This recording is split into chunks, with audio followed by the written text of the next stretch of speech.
Let's find the integral of sine cube x dx.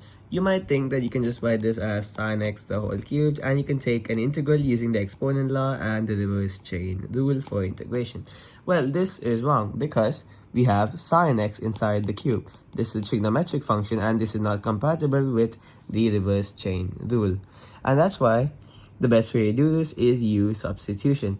And what do I mean by this? Firstly, I'll show you through a few steps which you need to do to get there. So we can split the sine cube x into sine square x and sine x, and I'll show you why in just a minute.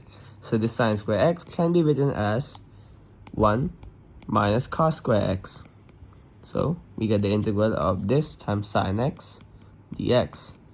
And now inside this we can substitute some function is equal to u. So u is equal to, in this case, the best way to do it is cosine x, and du by dx, which is the derivative of cosine x, that's simply negative sine x, as we know.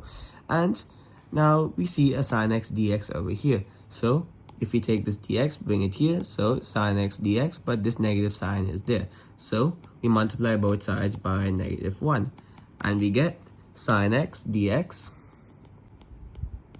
is equal to negative du. So we have these two, and we can substitute this. So the integral over here is going to be 1 minus u squared times negative du. And this negative sign can be pulled out of the integral, so we get this. And now we can take the usual exponent laws to find the integral here. So a negative of u minus 1 by 3 u cubed. And of course, after every indefinite integral, we add a plus integration constant plus c. So now we can just multiply out the negative and substitute u is equal to cos x back in there. So we get 1 by 3 u cubed minus u plus c.